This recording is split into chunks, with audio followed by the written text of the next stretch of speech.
गुणकर्म हीनाय कस्मैश्चिदपि श्रवण अध्ययनार्थ प्रतिषेधो अस्ति।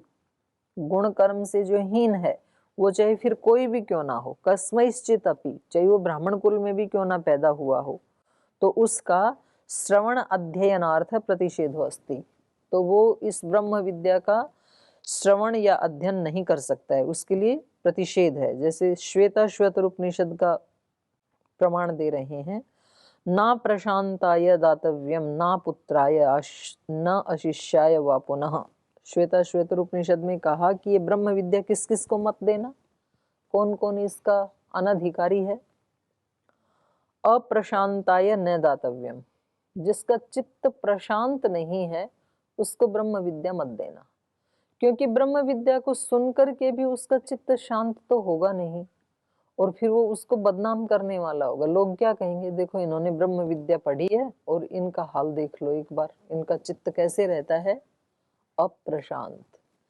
तो सबसे पहले विद्या पढ़ने के लिए शर्त क्या है, चित्त कैसा होना चाहिए, प्रशांत होना चाहिए। केवल शांत नहीं, प्रकृष्ट शांत, अत्यंत शांत, तो ही विद्या जाकर के कुछ फलवती होगी उस व्यक्ति में। तो इसलिए यहाँ ये ऋषि का कथन है, प्रामाणिक उपदेश है ये, न अप्रशांताय दातव्यम न अपुत्राय। अगर मान लो कोई व्यक्ति गृहस्थ में होते हुए भी विद्वान है या ब्रह्मवेत्ता है, तो वो अपने पुत्र को देगा, तो क्योंकि पुत्र में एक आत्मीयता होती है ना, तो वो उसको अच्छे से ग्रहण कर पाएगा, और जिसके साथ अपना संबंध नहीं है तो उसकी श्रद्धा नहीं हो पाएगी, तो इसलिए विद्या फलवती नहीं होगी। तो इसलिए न अपुत्राय, अपुत्र को नहीं देना, न अशिष्याय, जो शिष्य नहीं है अपना, क्योंकि अपने जो शिष्यत्व स्वीकार करता है तो उसके अंदर एक अपनापन का भाव आ जाता है। लेकिन जो शिष्य नहीं है, तो कोई भी ऐसे मिला रेलवे स्टेशन पे ट्रेन में चलते चलते और आप उसको ब्रह्म विद्या का उपदेश देने लगे, तो वो फलवती नहीं होगी। वहां पे वो सुन लेगा और पता नहीं वो रिएक्ट क्या करेगा, तो इसलिए विद्या का गौरव चला जाता है। तो इसलिए उसको भी मत देना, न अशिष्याय वा पुनः। तो ये तो हो गया श्वेताश्वतर का। और मुंडक उपनिषद में का क्या कहा, न एतद अचीर्ण व्रतोधीते, ये ब्रह्म विद्या अचीर्ण व्रत न अधीते, जो व्रतों का पालन नहीं करता है ना, आचरण नहीं करता है जो, उसको कहेंगे अचीर्ण व्रती। अचीर्ण व्रत न अधीते, तो जो व्रतों का पालन नहीं करता है, आचरण नहीं कर सकता है, उसको इस विद्या का उपदेश नहीं देना चाहिए। तो इससे क्या पता लगा कि ज्यादा महत्ता किसकी है, शब्द ज्ञान की नहीं है, व्रतों का पालन करने की। जो व्रतों का पालन करेगा उसमें ही ये शब्द ज्ञान फलीभूत होगा।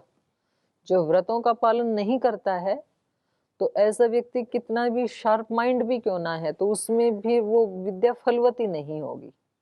तो इसलिए व्रतों का बहुत बड़ी महत्ता है, उससे भी ज्यादा, क्योंकि जीना तो व्रतों में ही पड़ता है ना उस विद्या को। और फिर स्मृति ग्रंथों का दे रहे हैं, स्मृते स्मृते च स्मृतौ अपि गुणहीनाय प्रतिषेधो अध्ययने दर्शितः। स्मृति ग्रंथों में भी जो गुणों से हीन है, गुणहीन व्यक्ति है, उसको अध्ययन के लिए प्रतिषेध दिखाया गया है, उसको नहीं ये ब्रह्म विद्या देनी चाहिए। तो ये निरुक्त का दिखा रहे हैं, विद्या है वही ब्राह्मणम आजगाम गोपाय मां सेवधिष्टे अहम अस्मि।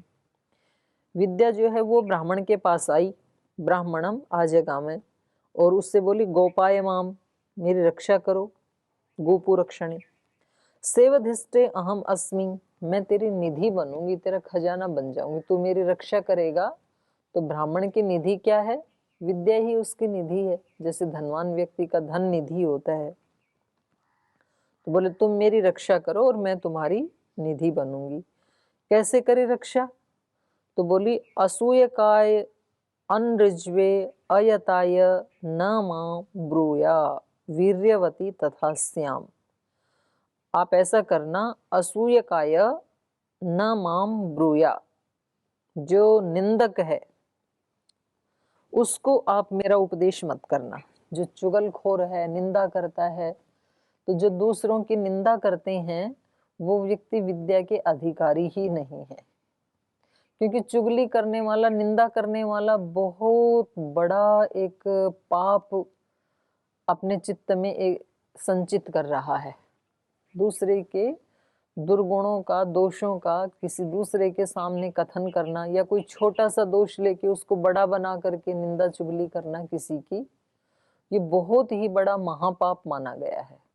इसको न्याय दर्शन में भी, योग दर्शन में भी, सांख्य में भी, यहाँ वेदांत में भी, सब दर्शनों में, सब वेदों में उसको बहुत बुरा माना है। तो किसी की असूया नहीं करनी चाहिए। असूयकाय, निंदक को,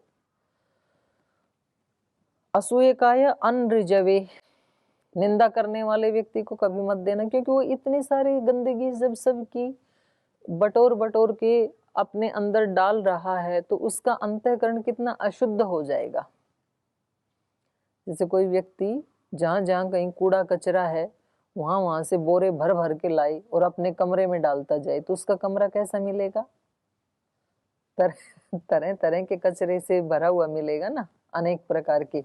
तो गंध कैसी आएगी वहां से? खुशबू तो आएगी नहीं। तो ये निंदक जो चुगलखोर है, ये क्या करता है? सबके दुर्गुणों को वहां से उठाता है और फिर अपने हृदय में लाके, अपने चित्त में लाके डालता है। तो इसका चित्त कैसा होगा? सुगंध तो आएगी नहीं इसके चित्त में। तो वहां पर यदि विद्या को डाल दिया तो विद्या भी क्या हो जाएगी? दुर्गंध से युक्त होगी। कूड़े कचरे में आप थोड़ी खीर भी डाल दो, हलवा भी डाल दो, तो वो क्या खाने योग्य होगा क्या? वो भी कचरा ही हो जाएगा। तो इसलिए यहाँ पर कहा असूयकाय, असूयकाय अनऋजवे, और जो ऋजु नहीं है, सरल नहीं है ना, कुटिल है, तो वो भी वही है। ऋजु व्यक्ति वही होगा जिसका अंतःकरण साफ सुथरा है। तो जैसा मन में है वैसा ही वाणी में है, वैसा ही कर्म में है, उसको ऋजु कहेंगे। तो अर्जुन की तरह से जो ऋजु होगा उसमें विद्या फलवती होगी। भगवान कृष्ण का उपदेश दुर्योधन के चित्त में कभी भी फलवान नहीं होगा। अर्जुन के चित्त में ही फलवती क्यों हुई वो विद्या? इसलिए हुई क्योंकि वो ऋजु हैं। जो उनके मन में आता है वो गुरु के सामने अभिव्यक्त कर देते हैं कि जी आप ऐसे उपदेश दे रहे हो, मेरे को समझ में नहीं आ रहा है। तो उसके लिए उन्होंने 18 अध्याय कह डाले, उबारा उसको। लेकिन यदि ऋजुता नहीं है तो व्यक्ति सुनता है और सुन करके फिर कोई ना तो वो प्रश्न पूछता है, ना उसको जीने के लिए अभ्यास करता है। तो पता ही नहीं चलता है कि इस व्यक्ति को ये समझ में आ गया कि नहीं आया, कुछ नहीं पता चलता है। समझने का मतलब है कि जब तक वो आचरण में ना आ जाए, और जब आचरण करते समय जो जो दिक्कतें आती हैं वो सब अपने गुरु के सामने व्यक्ति प्रस्तुत करे कि जी आपने तो ऐसे बताया था और ऐसा करने में तो ये दिक्कत आ रही है। तो फिर गुरु उसको बताएगा, उसकी कैसे उसको रास्ता दिखाएगा। तो ये ऋजुता है। और उसको आचरण में भी नहीं लाना और लाने के लिए प्रयास भी नहीं करना, कुछ पूछना भी नहीं, तो ये फिर अऋजुता है। इसलिए यहाँ कहा अनऋजवे न माम, या विद्या ने कहा जो ऋजु नहीं है, सरल नहीं है, जो जटिल व्यक्ति है, कुटिल व्यक्ति है, उसको मुझे मत देना। अयताय न माम ब्रूया, और मुझे जो अयति है, जो यम नियमों का पालन नहीं करता है, जो व्रतों का पालन नहीं करता है, उसको भी मुझे मत देना। तो ये व्रतों का पालन यहाँ भी आ गया, निरुक्त में भी आ गया, श्वेता स्वतर में भी आ गया, मुंडक में भी आ गया। इससे पता लगता है कि जो अध्ययन करने वाला व्यक्ति है उसको व्रतों का पालन करने वाला व्रती जरूर होना चाहिए। तो तब वीर्यवती तथा श्याम, तब मैं वीर्यवती होंगी, तब मैं फलदायिनी बनूंगी। ये निरुक्त का है। और महाभारत का दे रहे हैं अब, स्मृति का ही, ग्रंथ का ही। पृथ्वीम इमाम यद्यपि रत्न पूर्णाम दद्यात न देयम तु इदम असंयताय। तो कह रहे हैं पृथ्वीम इमाम यद्यपि रत्न पूर्णाम इमाम पृथ्वीम यद्यपि दद्यात। तो इसके दो अर्थ हैं वहां पर। भाई विद्या पढ़ाने वाले गुरु को चाहे कोई रत्नों से भरी हुई पृथ्वी भी भेंट में दे दे कि अब मेरे को पढ़ाओ, लेकिन वो असंयमी है तो उसको विद्या नहीं देनी चाहिए। कितनी भी ज्यादा फीस लेकर के भी किसी ऐसे अयोग्य व्यक्ति को उस विद्या का दान नहीं देना चाहिए, क्योंकि कभी तो व्यक्ति उसके लालच में आके दे देता है ना ट्यूशन फीस के। और दूसरा इसका अर्थ ये है कि बेशक आप किसी को रत्नों से पूर्ण ये सारी पृथ्वी भी दान में दे देना, लेकिन ब्रह्म विद्या का दान मत देना यदि वो असंयमी है तो। माने और चाहे कुछ भी दान दे दो, पर ब्रह्म विद्या का दान असंयमी व्यक्ति को बिल्कुल मत देना। तस्माद् अध्ययने चातुर्वर्णिका नाम अधिकारो अस्ति गुणहीनस्य तु कस्यचित् अपि न। तो कह रहे हैं इस प्रकार से इस ब्रह्म विद्या के अध्ययन में चारों वर्णों के व्यक्तियों का अधिकार है, लेकिन यदि वो गुणहीन है तो फिर वो किसी भी कुल खानदान में वर्णाश्रम में क्यों ना पैदा हुए हों, तब उसको बिल्कुल भी विद्या दान नहीं देना चाहिए। एतद् अध्ययने अधिकार वर्णनम योग्यस्य मनुष्य मात्रस्य अध्ययन अधिकार ज्ञापनार्थम अस्ति इति विज्ञेयम्। तो इस प्रकार से ये जो अध्ययन के अधिकार का वर्णन जो यहाँ चल रहा है, ये योग्यस्य मनुष्य मात्रस्य, जो योग्य मनुष्य है उन सब के लिए अध्ययन अधिकार ज्ञापनार्थम अस्ति इति, उन सब को अध्ययन का अधिकार है, ये ज्ञापित करने के लिए ये प्रसंग जानना चाहिए। न तो शूद्र अध्ययन प्रतिषेधार्थम, शूद्र को अध्ययन का अधिकार नहीं है ये प्रतिषेध करने के लिए ये प्रसंग नहीं चलाया, बल्कि मनुष्य मात्र को जो गुण और कर्म से उस अध्ययन का अधिकारी है, तो चारों वर्णों में कहीं भी पैदा क्यों ना हुआ हो उस सब को अधिकारी माना जाएगा, ये ज्ञापित करने के लिए ये प्रसंग चलाया है। तो इसका एक और दे रहे हैं उदाहरण। ऐतरेयो महिदास शूद्र सन ऋग्वेदम अधीत्य ही ऐतरेयम ब्राह्मणम अरचयत एव। इतरा का पुत्र ऐतरेय उसमें आता है ना उपनिषद में ही, ऐतरेय महिदास प्राणायाम विद्या करके ये 116 वर्ष जिए थे। एक चित्र भी है ना उसमें आदित्य ब्रह्मचारी होकर के। तो ऐतरेयो महिदास शूद्र सन, यद्यपि ये जन्मना शूद्र कुल में उत्पन्न हुए थे, लेकिन फिर भी व्रतों का पालन करके इन्होंने इतनी साधना की। ऋग्वेदम अधीत्य, ऋग्वेद को पढ़ा इन्होंने, ऋग्वेद का अध्ययन किया, और ऋग्वेदम अधीत्य ही ऐतरेयम ब्राह्मणम अरचयत। ऋग्वेद का जो सहायक वो है ना ब्राह्मण, वो ऐतरेय ब्राह्मण है। तो ऐतरेय ब्राह्मण की रचना की इन्होंने ऋग्वेद पढ़ करके। तो इत्यादि बहुनी उदाहरणानि संति, तो ऐसे बहुत सारे उदाहरण हैं कि जो जन्मना शूद्र कुल में पैदा होकर के भी तपस्या करके उन्होंने विद्या को, ब्रह्म विद्या को सार्थक किया। अत्र शांकर भाष्ये वेदम शृण्वतः शूद्रस्य त्रपुजतुभ्यां श्रोत्रपूर्णं वेदोच्चारणे तस्य जिह्वोच्छेदो धारणे शिरोभेदश्च प्रतिपादितः स्वीकृतश्च इति महद आश्चर्यम्। यद अहम ब्रह्मा अस्मि इति वादी जीव ब्रह्मणो एकत्व प्रतिपादन तत्परो अपि इत्थम निर्दयम कृत्यम मन्यते। तो ये अपना इन्होंने अर्थ कह दिया पूरा सूत्र का। अब शंकराचार्य जी के भाष्य का ये खंडन कर रहे हैं। कह रहे हैं बड़ा आश्चर्य होता है कि जो अहम ब्रह्मा अस्मि का उपदेश देते हैं और जो ब्रह्म के अलावा और किसी का अस्तित्व मानते ही नहीं है, सर्वम खलु इदम ब्रह्म, तो जो सब कुछ ब्रह्म ही है वो व्यक्ति फिर इस तरह से जाति आदि का भेद करे, तो ये बड़ा महद आश्चर्य है। उन्होंने क्या कहा कि वेदम शृण्वत शूद्रस्य, यदि कोई शूद्र वेद का श्रवण कर ले लुक छिप करके, तो उसका त्रपुजतुभ्याम श्रोत्र पूर्णम, उसके कान में रांगा और शीशा पिघला करके भर दो उसके कान को और यदि वेदोच्चारणे, यदि वेद के मंत्रों का उच्चारण कर ले तो जिह्वोच्छेद, उसकी जीभ काट डालो शूद्र। और शिरोभेदश्च धारणे शिरोभेदश्च, यदि वो उसको धारण कर ले तो उसका सिर ही काट दो। धारणे शिरोभेदश्च प्रतिपादित है। तो बोलिए इस प्रकार के जो इनके स्वीकृतश्च, ऐसा उन्होंने स्वीकार किया है। तो कह रहे हैं महद आश्चर्य में, तो बड़ा महान आश्चर्य है कि अहम ब्रह्मास्मि इति वादी, जो अहम ब्रह्मास्मि इस वाद को मानने वाले हैं, या सर्वम खलु इदम ब्रह्म, सब कुछ ब्रह्म ही मानते हैं, ब्रह्म के अलावा कोई मानते ही नहीं है। जीव ब्रह्मणो एकत्व प्रतिपादन तत्पर, जो जीव और ब्रह्म में एकत्व का प्रतिपादन करने में जो तत्पर है कि जीव और ब्रह्म एक ही है, माने ब्रह्म के अलावा और कुछ है ही नहीं, इस प्रकार का जो प्रतिपादन करने में तत्पर हैं, वो भी इत्थम निर्दयम कृत्यम मन्यते, इस तरह का ये तो निर्दय कृत्य है ना, तो वो भी करते हैं।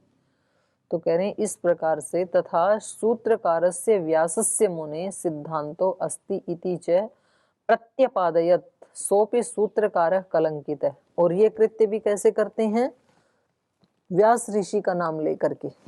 सूत्रकारस्य व्यासस्य मुने सिद्धांतो अस्ति, बोले ये व्यास ऋषि का सिद्धांत है कि अगर कोई शूद्र होकर के वेद का श्रवण करे तो उसका कान में शीशा पिघला के और रांगा पिघला के डाल दो। अगर कोई शूद्र होकर के वेद का उच्चारण करे उसकी जिह्वा काट दो। और यदि कोई उस वेदोपदेश को अपने जीवन में जिए तो उसका सिर काट दो। ऐसा ये उपदेश व्यास ऋषि का उपदेश बता करके प्रतिपादित करते हैं। तो कह रहे हैं सो भी सूत्रकार कलंकित, ऐसा कह करके सूत्रकार को और कलंकित कर रहे हैं।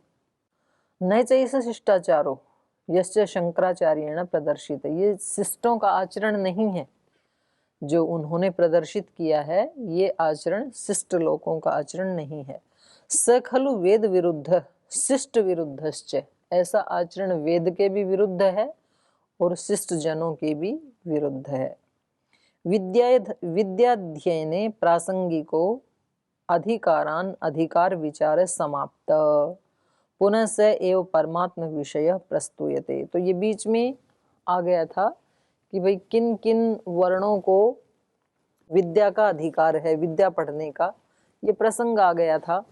तो ये बीच में बता दिया कि विद्या का अधिकार किसको है? सभी वर्णाश्रमों को है, बस वो वर्णाश्रम व्यवस्था गुण कर्म पर आधारित होनी चाहिए। ठीक है, तो अब पुनः उसी विषय पर आ रहे हैं। पुनः स एवं परमात्म विषय प्रस्तुयते, क्योंकि प्रसंग हमारा क्या चल रहा था? दहर नाम ब्रह्म का वाचक है। तो शुरू में प्रसंग चल रहा था द्यू भू आदि जो हैं उन सब का आयतन आश्रय ब्रह्म है। उसके बाद फिर जो शब्द आए थे अक्षर, भूमा, दहर, आकाश, और आगे भी आ रहे हैं प्राण, फिर ज्योति, फिर दोबारा आकाश, फिर सुषुप्ति, ये सब ब्रह्म के वाचक हैं। तो ये प्रसंग चल रहा है। तो इसमें अब एक शब्द आया है दहर के बाद प्राण। प्राण शब्द के बहुत सारे अर्थ होते हैं ना। प्राण का मतलब जो हम श्वास प्रश्वास ले रहे हैं इसको भी प्राण कहते हैं, इंद्रियों को भी प्राण कहा है कहीं कहीं, और ये जो वायु है इसको भी प्राण कहा है, और ब्रह्म को भी प्राण कहा है, जीवन को भी प्राण कहा है। तो प्राण के अनेक अर्थ हैं। तो यहाँ पर प्राण का अर्थ क्या है? ब्रह्म है। तो कह रहे हैं प्राणः कंपनात्, उस ब्रह्म को भी प्राण कहा है। और हेतु क्या है? कंपनात्। हेतु यहाँ पर मतलब वो न्याय दर्शन जैसा हेतु नहीं है। यहाँ हेतु का मतलब है इस कारण से, सामान्य हेतु है, मतलब कंपन इस हेतु से। तो कंपन का अर्थ क्या होता है? प्रेरणा देना या चलाना, कांपना, चलायमान होना। तो जो इस सारे संसार को चलायमान जिसने किया हुआ है, गति दे रहा है, तो इसलिए वो ब्रह्म क्या है? प्राण। या प्राण ही हमें शरीर में प्रेरणा देता है प्रवृत्ति के लिए। चाहे हम शरीर से, इंद्रियों से, मन से जो भी प्रवृत्ति करते हैं उसकी प्रेरणा कौन देता है? प्राण देता है। तो ऐसे ही इस सारे जगत को प्रेरणा कौन देता है? ईश्वर देता है। तो इसलिए वो प्राण है, वो प्राण ब्रह्म है। अध्यात्म ग्रंथे प्राणः परमात्मा विज्ञेयः, अध्यात्म ग्रंथों में प्राण जहां पर आए तो प्रसंग के अनुसार वहां वो परमात्मा का वाचक होता है, ऐसा जानना चाहिए। हेतु क्या है? कंपनाद हेतु। यतो ही यथा शरीरस्थ प्राण शरीरम कंपयति, क्योंकि जैसे शरीर में स्थित प्राण शरीरम कंपयति, शरीर को कंपाता है। कंपयति माने चालयति, चलाता है। इस शरीर की सभी गतिविधि, इसकी प्रवृत्तियां सब किससे हो रही हैं? प्राण से। तो प्राण ही शरीर को चलाता है। तद्वत वैसे ही समष्टि प्राण है परमात्मा सर्वम जगत कंपयति, वैसे ही जो समष्टि रूप प्राण है अर्थात परमात्मा, वो इस सारे जगत को चालयति, चला रहा है। उक्तम ही उसके बारे में कहा, यदिदम किंच जगत सर्वम प्राण एजति निश्चितम, इस जगत में जो कुछ भी है वो सर्वम प्राणे एजति, प्राण मतलब ब्रह्म, ब्रह्म में ही एजति चलायमान है, सब उस ब्रह्म में ही ये गति हो रही है। और प्राणे निश्चितम, प्राण से ही निकला है, उस ब्रह्म से ही निकला है और ब्रह्म में ही चलायमान है, उसी में चल रहा है। महद भयम वज्रम उद्यतम ये एतद् विदु अमृतास्ते भवन्ति, ये कठोपनिषद में आया। महद भयम, और वो ब्रह्म कैसा है? महद भयम, बहुत भयानक है वो। वज्रम उद्यतम, वज्र के समान, उद्यतम खड़ा है वो। हमारे सिर के ऊपर जैसे कोई वज्र लेके खड़ा हुआ हो ना, तो उस समय व्यक्ति डरेगा ना गलत काम करने से।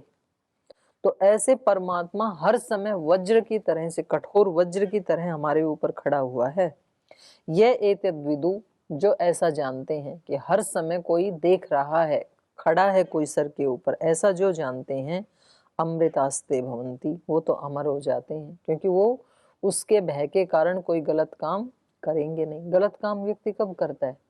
जब देखता है कि कोई नहीं देख रहा है, तभी तो करता है। जब कोई देख रहा होता है तब नहीं करता है। तो जो ब्रह्म को सदा हाजिर मानकर, उपस्थित मानकर अपने जीवन को जीता है, तो वो कोई भी गलत काम नहीं करेगा। तो इसलिए अमृतास्ते भवन्ति। अत्र प्राण रूपे परमात्मनि सर्वम जगत एजति कंपत इति उक्तम। तो यहाँ पर क्या कहा इसमें कठोपनिषद में? जगत सर्व प्राणे एजति निश्चितम, ये सारा जगत उस ब्रह्म से निकला है और उसी में कंपायमान है, उसी में गति कर रहा है, उसी में ये एजति चलायमान है। ऐसा जो देखता है तो वो सब जगह ब्रह्म को देखेगा। अत्र प्राण रूपे परमात्मनि, प्राण रूप परमात्मा में सर्वम जगत एजति, ये सारा जगत चलायमान है। कंपते इति उक्तम, वही अर्थ है, एजति का जो अर्थ है वही कंपते का है। शरीर कंपन कारणम तु शरीरस्थ प्राणो भवितुमर्हति, शरीर में कंपन का या गति का कारण कौन है? शरीरस्थ प्राण। किंतु न जगत कंपनम कारणम, लेकिन ये प्राण इस जगत के गति में तो कारण नहीं हो सकता है, लेकिन गति तो हो रही है सारे जगत में। तो क्या मानना पड़ेगा कि जगत में भी एक महाप्राण है और वो महाप्राण परमात्मा ही है। गौण वृत्त्या वायु अत्र प्राण कल्पयितुम शक्यते, गौण रूप से वायु को कोई प्राण के रूप में कल्पना कर सकता है, क्योंकि सारा जगत इस प्राण वायु से ही चलायमान है, उसी से गतिमान है। सोपि अत्र न संगच्छते, तो यहाँ पर वो नहीं मानना चाहिए। यतो ही अत्र वज्रम उद्यतम महद भयम तद विशेषणम दत्तम, क्योंकि यहाँ पर उसका एक विशेषण और दे दिया। अगर केवल चलायमान इतना ही विशेषण होता तब तो हम इस वायु को भी प्राण मान सकते थे, क्योंकि वायु भी चला रहा है जगत को। लेकिन उसका एक विशेषण और दे दिया कि वो कैसा है? वज्रम उद्यतम महद भयम, जैसे वज्र को हाथ में लेकर के खड़ा हुआ है हमारे सिर के ऊपर, और महद भयम बहुत भयानक है वो, बहुत उसका जो दंड है वो बहुत भयानक होता है। तद विशेषणम दत्तम, तो ये विशेषण इस वायु में तो नहीं होगा, क्योंकि इसने तो कोई वज्र हाथ में ले नहीं रखा, इसका हाथ है भी नहीं और इससे भय भी नहीं है किसी को। तो इसलिए तद्वत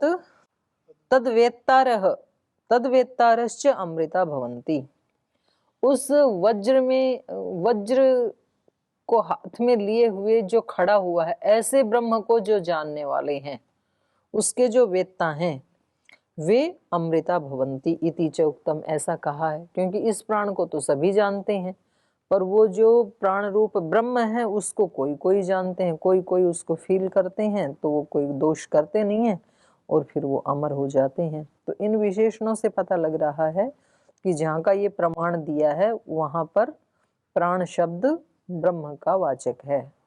एतद विशेषण द्वयम न वायौ समाविशति, तो ये जो दो विशेषण दिए, वज्रम उद्यतम महद भयम, ये इस प्राण वायु में नहीं हो सकते हैं, समाविष्ट नहीं हो सकते हैं। परमात्मनि तु अंजसैव अभिनिविशते, लेकिन परमात्मा में तो ये स्वभाव से ही घटते हैं, अंजसा एव स्वभाव से। उक्तम ही वेदे, जैसे वेद में भी कहा, स वज्रभृत दस्युहा भीम उग्रह, ये ऋग्वेद का मंत्र है। उसको क्या कहा? वज्रभृत, वो वज्र के समान भयभीत करने वाला है। और दस्युहा, दस्युओं को वो मार डालने वाला है। बहुत भीमा, भीमा माने उग्र, बहुत भयानक है, विशाल है, उग्र है, ऐसा है वो परमात्मा। अन्यत्र उपनिषदि खलु अपि, और कठोपनिषद में ही दूसरी जगह कहा, भयादस्य अग्नितप्ति, भयात तपति सूर्य, भयाद इंद्रश्च वायुश्च मृत्युर्धावति पंचमः, उसके भय से चल रहे हैं ये सब, अग्नि, सूर्य, इंद्र, वायु और पांचवा मृत्यु।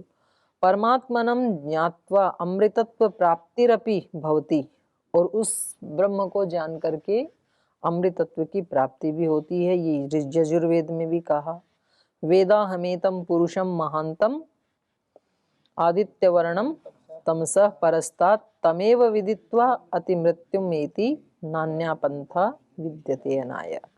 वेदेपि जगत कंपन हेतु परमात्मा प्रतिपाद्यते, और कह रहे हैं अथर्व वेद में भी जगत के कंपन का हेतु, जगत की गति का हेतु उस परमात्मा को ही प्रतिपादित किया है। अथर्ववेद में कहा, यस्मात् प्राणन्ति भुवनानि विश्वा, उसी प्राण रूप ब्रह्म से विश्वानि भुवनानि प्राणन्ति, ये सारे लोक लोकांतर चलायमान हैं, जिंदा हैं, अपने अस्तित्व में हैं। तो इस प्रकार से यहाँ प्राण शब्द ब्रह्म का वाचक है। तो इसके आगे फिर ज्योति शब्द, आकाश शब्द, ये भी ब्रह्म के वाचक हैं। ये हम कल पढ़ेंगे, तो कल ये पाठ पूरा हो जाएगा। आज यहीं विराम लेते हैं। ओम